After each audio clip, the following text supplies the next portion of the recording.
Hai semua, video kali ni saya nak cerita pasal pengalaman saya bersalin di HSAJB dan pengalaman saya masa lepas bersalin dekat hospital tu lah. Dan masa tu bulan Jun 2021, sepanjang saya pregnant tu, daripada first trimester sampai second, Alhamdulillah tak ada masalah. Tapi start daripada 32 minggu tak silap saya scan macam monthly check. Scan masa tu baby, kedudukan baby dia melintang. Orang panggil transverse, melintang lah masa tu. Lepas tu check 34 minggu, baby songsang pula, macam kepala dekat atas, dia punya kaki kat bawah. Okay, masa tu awal lagi lah untuk baby memang boleh pusing-pusing lagi lah kalau dalam 32-34 minggu tu. Lepas tu next weeknya, masa tu saya check, memang air ketuban okey, semua tak ada masalah. Tapi baby punya kedudukan je yang problem. Saya monthly check dekat satu klinik dekat area Tebrau, Johor, klinik Hana. Memang klinik tu bagus lah, saya suka, saja sangat. Lepas tu masa tu doktor kata 35 minggu, next week tu awak datang lagi, kita check macam mana. Okay, minggu depan tu datang, masa 35 minggu tu tengok baby kedudukan dia sengit pula. So maksudnya dia memang tak di kedudukan yang betul lah. Lepas tu doktor macam risau sikit lah. Doktor kata awak kena refer hospital dulu lah, sebab awak saya memang cadang nak bersalin dekat HSAJB. Lepas tu doktor klinik Hana tu, Dr. Hana kata awak refer ke HSA, tengok macam mana, apa tindakan doktor kat sana lah nak buat pemusingan baby. Dia panggil ECV. Okay, saya sambung balik. Tadi anak saya jaga, saya dengar dia nangis. So tadi sampai dekat Dr. Hana, dia suruh saya refer dekat hospital HSA terus lah. Tapi sebelum refer dekat hospital, saya kena pergi klinik kesihatan yang terdekat. Sebab memang prosedur dia macam tu. Kalau kita check daripada klinik swasta, kalau nak ke hospital kerajaan, kita kena refer dulu, mendapatkan surat sokongan lah, surat sokongan daripada klinik kesihatan yang terdekat dengan rumah kita, baru kita boleh bawa surat tu ke hospital kerajaan lah. Lepas daripada keluar klinik yang saya selalu pergi tu, klinik yang saya check up tu, teruslah kita orang pergi dekat klinik kesihatan yang terdekat dengan rumah saja. Lepas tu dah pergi tu, ingatkan macam untuk dapatkan surat je kan, so tak ada masalah apa-apa lah. Rupanya macam doktor kat situ nak check jugalah. Sebelum dia keluarkan surat, dia check lah semua kesihatan kita kan. Lepas tu baru dia tulis surat apa semua.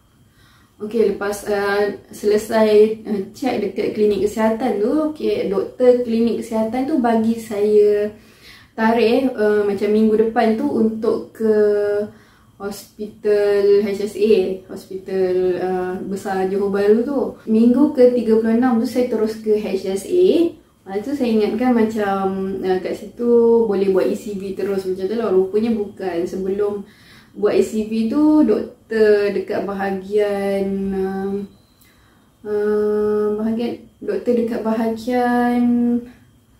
klinik tu, poliklinik tak silap saya. Okay, dia check lah masa tu, betul tak baby songsang ke apa kan, yang dia scan lah, scan ni ke poliklinik dekat HSAJB tu lah. Dia scan, okay betul, dia dah sahkan lah memang baby ni songsang. So dia buat satu lagi surat untuk pergi buat ECV dekat HSAJB ni. Tapi bukan minggu tu lah, minggu depan tu, maksudnya minggu ke-37 saya lah. Okay, lepas tu minggu ke-37 tu, saya pun pergilah bawa beg apa semua, bawa beg hospital, masuk. Saya ingatkan boleh balik sehari je. Tapi macam ingat sehari tu boleh settle lah, saya ingat macam tu. Okay, cerita dia macam ni, panjang sikit lah. Masa appointment tu, saya pun datang pagi pukul 8 sebab saya punya appointment pukul 8. Saya datang apa semua, lepas tu dia check macam-macam lah, check saya punya blood pressure, check kedudukan baby apa semua. Tapi saya sangkut dekat blood pressure dengan jantung. Dua-dua tinggi. Okay, diorang check, diorang ambil darah apa semua, diorang check, diorang kata nanti diorang nak check jantung dulu, ada masalah jantung ke, thyroid apa semua kan. Kalau tak ada masalah, esok baru buat ECV. Kalau ada pas dapat result tu lah, kena tunggu result darah dulu. Lepas tu saya pun macam tak sangka lah pula kena warded kan. Sebab pada ingat kan boleh buat ECV tu terus. Okay, malam tu tidurlah dekat hospital. Tidur kat hospital atau esok je. Pagi tu doktor kata okay, result darah awak dah keluar, tak ada masalah. Rupanya memang saya rasa sebab saya nervous kot. Setiap kali check pergi hospital memang bacaan tinggi. Lepas tu doktor kata tak ada masalah, sekejap lagi kita buat ECV. Dia lah, lepas tu dalam tengah hari tu kot saya buat. So masa on the way nak buat tu, ada seorang kakak juga, dia pun sama macam saya lah, baby songsang pergi dengan kakak tu nak buat ECV tu lah. Kakak tu punya turn dulu, dia masuk, so dia keluar tu dia memang berair mata dia semua. Sebab saya memang pernah dengar orang cakap ECV tu walaupun sekejap dia sakit sangat, tak tahulah. Tapi itulah, saya tengok kakak tu macam berair, menangis. Lepas tu saya macam takut lah masa tu. Lepas tu turn saya, lepas tu pergi saya punya turn pula. Saya masuk, doktor scan apa semua. Doktor macam, ya Allah, anak awak ni. Doktor boleh terkejut. Tapi doktor macam excited jugalah. Doktor kata, tengok anak awak ni. Dia tunjuk scan screen tu kan. Dia kata anak awak kan, kepala dia dah kat bawah dah apa semua. Macam main-main lah, sekejap kat atas, sekejap kat bawah apa semua kan. So hari kejadian tu, hari sepatutnya saya buat ECV tu, saya tak buat lah. Sebab baby dah betul-betul kat bawah dah kepala dia. Okay, lepas tu saya pun macam seronok sangat. Saya seronok sangat masa tu, Alhamdulillah. Sebab tengok kakak tu nangis kan, kita takut sakit. Tiba-tiba kita terlepas daripada tu. Okay lah, macam syukur sangat baby pusing. Itu saya ingatkan macam boleh keluar hari yang sama lah. Tu petang tu saya tunggu macam doktor datang, tunggu petang. Lepas tu doktor pun ada buat rondaan lah. Doktor ada buat rondaan, saya tanyalah doktor, saya tak boleh balik hari ni ke? Saya dah settle lah kan apa semua, tak buat ECV. So doktor kata, oh tak boleh, saya tahan awak lagi semalam sebab saya nak tengok dulu baby awak pusing balik ke tak. Lepas tu macam saya pun sedih lah. Tak sangka kena tahan 2 malam dekat ward tu. Pergi. So doktor kata kalau esok boleh, doktor kata kalau esok baby awak normal macam tadi, macam hari ni, so esok awak boleh balik lah. Okay, saya pun bagi tahu husband apa semua. Esoknya pagi pergi scan balik apa semua. Doktor scan, doktor check, Alhamdulillah baby memang dekat kedudukan yang betul. So doktor kata okay, awak balik nanti macam biasa, setiap minggu awak pergi check dekat tempat biasa awak check.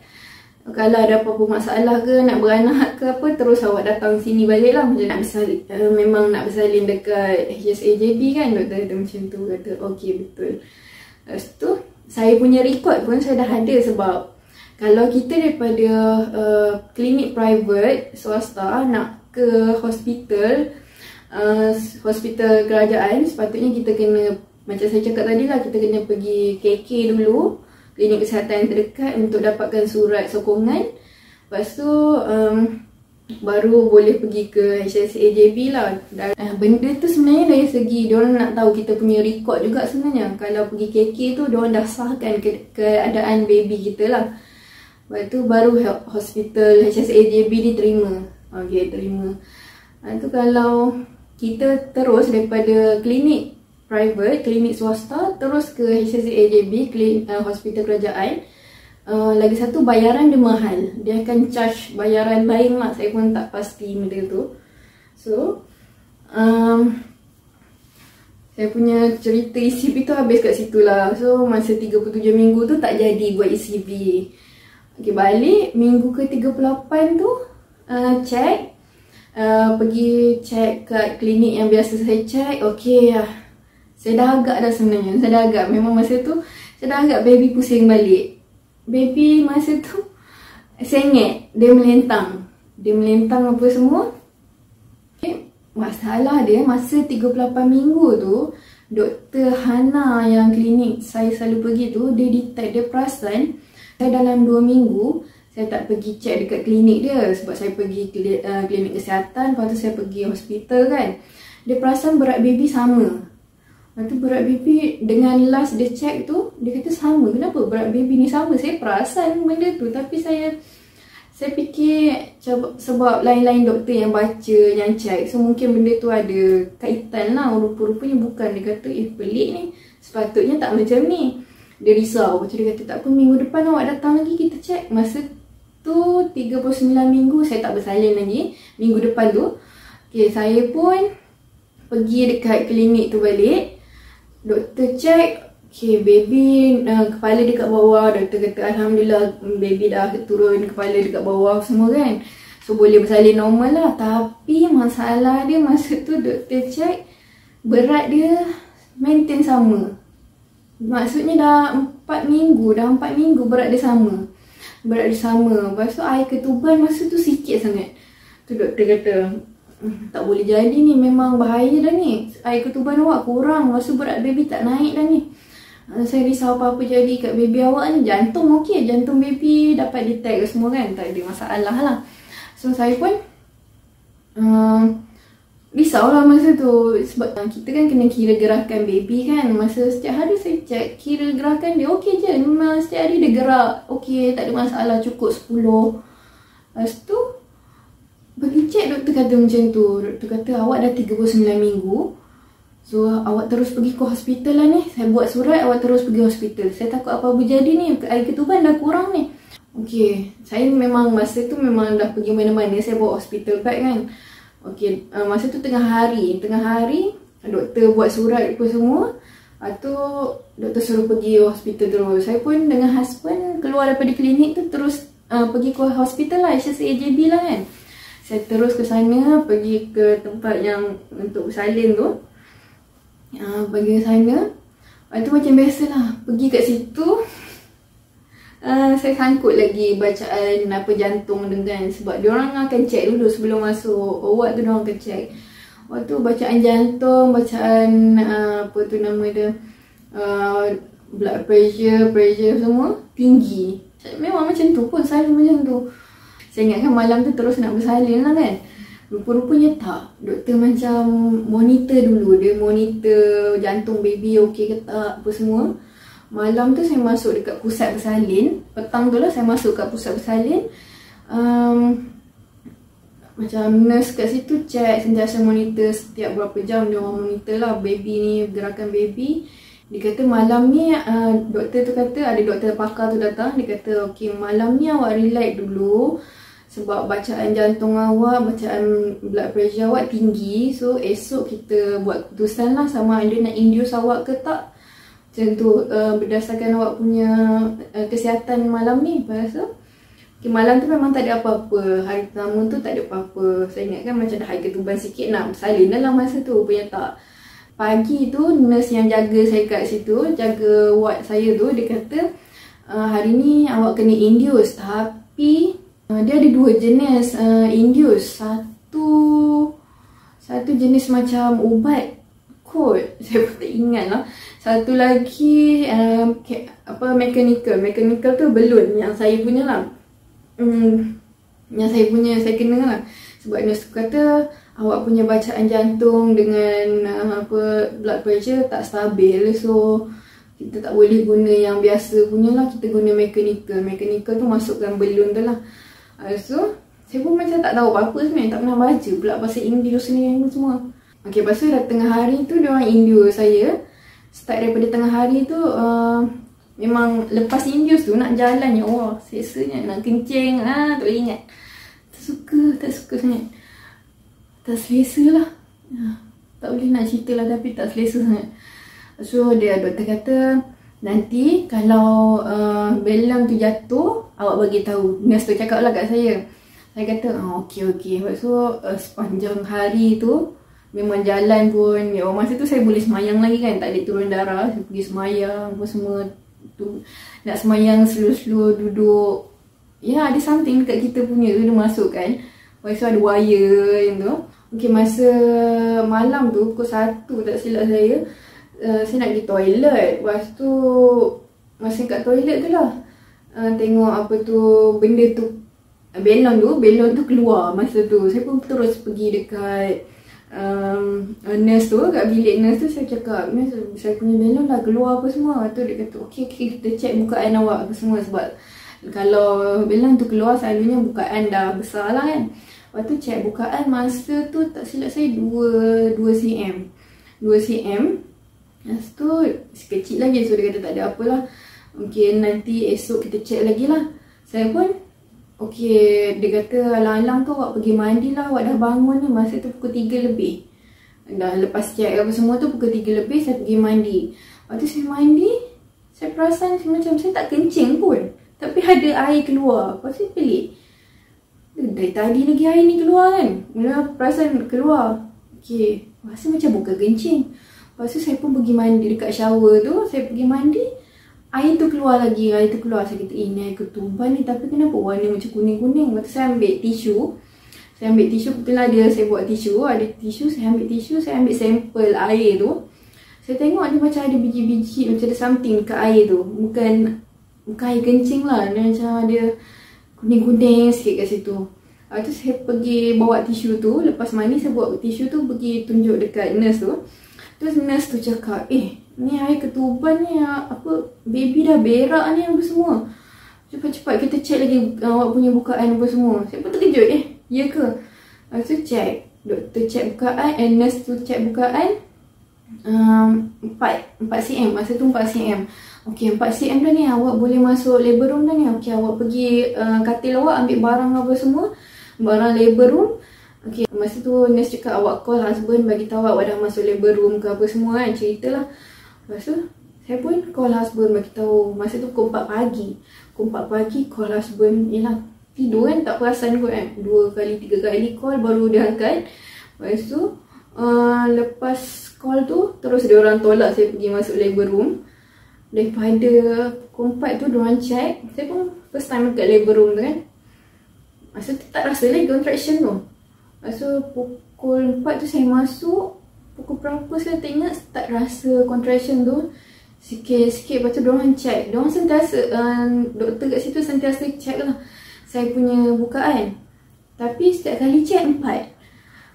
Check 4 cm. Lepas tu pukul 8 check 4 cm. Tak naik-naik. Lepas tu pukul 10 tu tak naik juga. Pukul 10 tak naik. So husband saya call saya, tapi saya tak tengok phone pun masa tu. Yelah, tengah sakit sangat layan contraction orang panggil. Tak tengok lah. Memang masa tu asyik nak terkencing je. Doktor kata awak tak minum air ke apa semua, nanti awak tak larat ni, awak dah tak makan daripada malam tadi. Sebab saya tak makan daripada malam tadi kan. Lepas tu doktor suruh minum. So macam dah tengah hari tu, doktor check bukaan lagi. Doktor check kata awak ni dari tadi 4 cm jalan tak buka-buka ni apa semua. So kita naikkan, dia bagi ubat untuk naikkan contraction tu kan. Lepas cuci ubat tu pun, bagi ubat tu pun sama juga. Diorang check 4 cm juga. Masa dalam pukul 2 kot tak silap saya. Pukul 2 masa tu diorang check macam bukaan sama juga. Diorang kata ni bukaan sama ni, awak dah 8 jam macam tu dalam labor room ni. Kita terpaksa buat emergency caesar lah ni untuk awak, operation. Lepas tu dia suruh call husband. Dia kata doktor tu cakap dia nak cakap dengan husband. Okay, nak beritahu ada operation apa semua. So saya call husband and pass kat doktor. Doktor tu ceritalah. Doktor tu kata bukaan apa masih 4 cm dah 8 jam ni, takut baby bahaya apa semua, kita terpaksa buat operation semua. Minta persetujuan daripada husband lah. Lepas tu husband saya pun tak apalah, yang terbaik untuk saya dengan anak. Lepas tu masa pukul 4 tu diorang tolak saya masuk operation room. Pukul 3 lebih tu diorang tolak saya masuk operation room. Lepas tu buat emergency, buat scissor lah. Lepas tu operation lah, memang terpaksa sebab dah nak dekat 10 jam macam tu, bukaan sama juga. Air ketuban dah makin kurang, baby dah berak, so tak boleh tunggu lama lah macam tu kan. Saya pun dah tadi tahan contraction dalam 10 jam dah. Lepas tu bukaan sama, dah induce apa semua tak jalan juga, so terpaksa emergency scissor. Dah tak boleh nak elak, padahal baby kepala dah kat bawah dah masa tu. Nak macam mana kan, tak ada rezeki nak bersalin, normal lah orang kata. Saya pun redha je lah masa doktor cakap tu apa-apa. Saya kata doktor tak apalah, yang terbaik jugalah untuk saya semua. Lepas tu masa tolak masuk operation room, lepas tu doktor dekat doktor ni lain-lain lah. Doktor dekat operation tu doktor lain, doktor yang bersalin normal tu labor room doktor lain. Lepas tu doktor yang untuk pembedahan tu dia terangkan kat saya lah risiko-risiko bersalin buat operation ni. Lepas tu nanti dia risiko lepas daripada buat operation macam mana. Lepas tu saya kena sign apa surat semua persetujuan macam-macam. Lepas tu buat operation. Masa operation tu diorang cucuk epidural kat saya, cucuk belakang. So separuh badan daripada perut ni ke bawah memang tak boleh nak gerak lah, tak rasa apa-apa, kebas macam tu. So sepanjang operation tu sekejap je, dalam setengah jam tak silap, tengah-tengah tiba-tiba rasa gerak-gerak. Memang rasa masa operate tu, rasa ada tarik something dekat perut tapi kita tak boleh gerak. Tak boleh gerak tu. Tiba-tiba Fahma dengar suara baby. Lepas tu masa lepas dengar suara baby tu, ada seorang doktor tu bagi tunjuk kat saya, ni anak awak. Dia macam letak kat pipi kan, macam suruh cium lah. So dia itu je, tak dapat pegang pun lah sebab saya tengah macam diorang cucuk sana cucuk sini, wire. Lepas tu diorang cuma tunjuk lah muka baby, nak bagi kita kenal muka baby lah. Lepas tu keluar daripada operation room tu, tunggu sekejap kat luar. Dalam pukul 6 petang kot saya masuk kat bilik macam buat lepas bersalin tu, saya duduk situ. Masa tu baby saya sebab lahir 2 kilo je, tak cukup berat, so kena tahan ward sekejap. Tapi diorang check apa semua, mungkin tak ada masalah. So dalam pukul 2 pagi tu nurse datang hantar baby dekat saya masa tu. So dah dapat tengok baby betul-betul, dapat pegang baby apa semua, tengok muka baby. Malam tu lah, malam lepas operate tu. Lepas tu saya kena tahan ward. Masa bersalin tu 1 hari bulan. Saya kena tahan ward 3 hari pula lepas tu. Sebab kalau untuk bersalin scissor ni operate, diorang memang akan selalunya tahan 3 hari lah dekat dalam ward lepas bersalin tu, untuk nak check takut ada darah beku ke, ada kesan sampingan lepas daripada operate tu kan.